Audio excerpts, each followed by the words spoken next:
Right. Okay, let's start with tenacity. So when I think of tenacity, I think of determination, right? I think of perseverance. I think of patience, being able to be grounded and rooted and waiting for something to happen. I also think about the ability to stay focused and not to get distracted by chaos or any of the other things that might be going around us, like when squirrels try to deter our attention, having that ability to stay focused in the long run. So I would like to tell you a story that really demonstrates tenacity, and it's the story of four seeds. The story goes, the wind carried these four seeds that were friends into a forest that was very close to a clearing, an opening, right? And so these four seeds had aspirations to grow one day to become really, really big, strong trees and join the forest. Well, one day the seeds mustered up the courage to drift out into a small part in the clearing next to the forest. And lo and behold, monkeys came and started throwing bananas at these seeds as they had just barely burrowed into the ground. And day after day, night after night, the monkeys would throw these bananas. Soon, one by one, the seeds retreated back to the forest where they felt safe, where other trees were grown up and they were comforted and shielded, and the monkeys didn't throw bananas over there.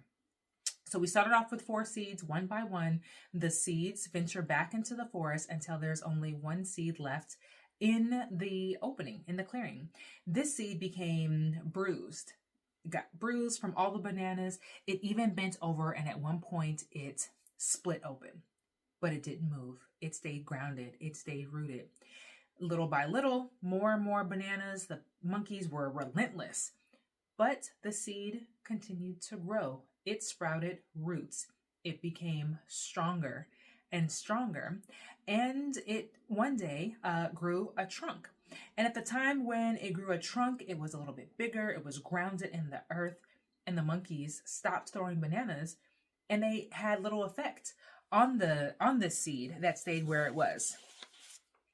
So if we think about this story, during this time when the seed was growing and becoming stronger, the other seeds would call back to it.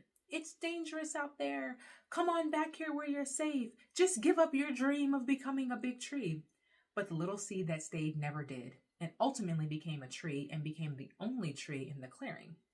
And so what appeared to be things to detour that seed, the monkeys throwing bananas, is what actually made that seed strong and rooted and grounded in the earth and able to grow into the tree, the only tree in the clearing.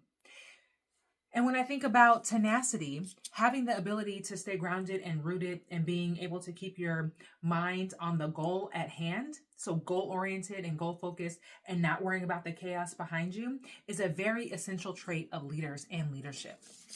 So tenacity. If you think back to a time when you weren't as confident as you are now, maybe you got passed over for a promotion, maybe you had to train your replacement, whatever it might be, and you thought about giving up, what was the outcome? Did you give up? Did you persevere? Did you use tenacity to get you through? You don't have to tell me. You can put that down in the chat or write it down in your notes. But what lesson could you apply from the story about the four seeds to your personal experience? Without tenacity, we can ruin relationships. You can hinder your career path or growth. You can be under a lot of stress and anxiety.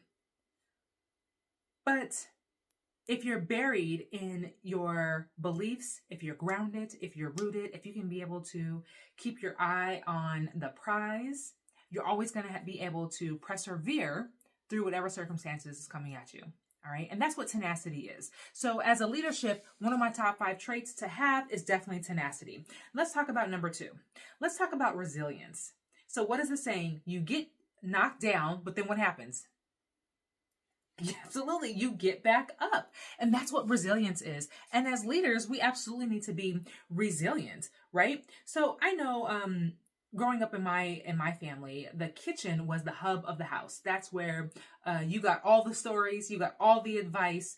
You might not have always been allowed to cook. You may have been the one peeling potatoes, but you were in the kitchen in the midst of what's going on.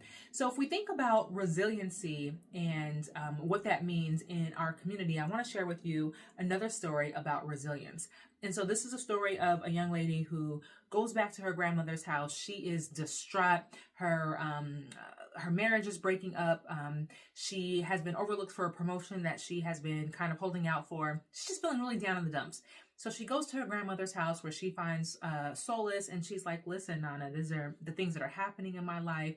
I really don't know what to do. And so her grandmother doesn't say a word. She just kind of gets up and shuffles her granddaughter into the kitchen, and she pulls out 3 pots. She pulls out these 3 pots and she boils, she starts some water to boil. In one pot, she places an egg. In the other pot, she places a carrot. And in the last pot, she places coffee beans. And so the granddaughter is telling her grandmother the story, all the things that are going on in her life. Woe is me. She doesn't know what to do. And the pot is just boiling. It's been about 20 minutes. And so her grandmother doesn't say a word. She comes and receives the pots off of the stove. She brings them to the table and she finally speaks. And she said, Sona, the granddaughter's name, the baby girl's name, Suna. Life comes at you fast, and there are several situations in which life tries to deter you from who you are. But you have a choice. You can be like this egg. So the grandmother takes out the egg, and the egg is now boiled. It's hard. And she said, you can be like this egg, and you can become bitter. You can be having a hardened shell. And never be open to the joys of life again. And she sets the egg aside.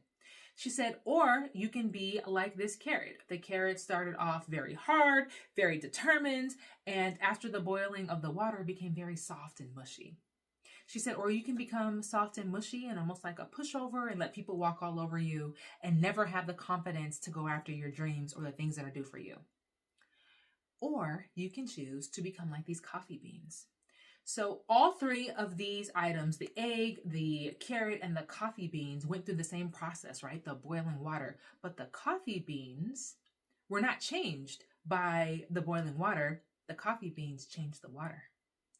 So when the coffee beans became under pressure, all the things that were happening to it, it released aromas and it released flavor and it changed the water into coffee.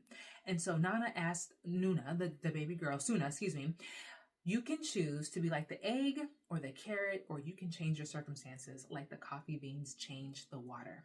And that, in essence, is what resilience is.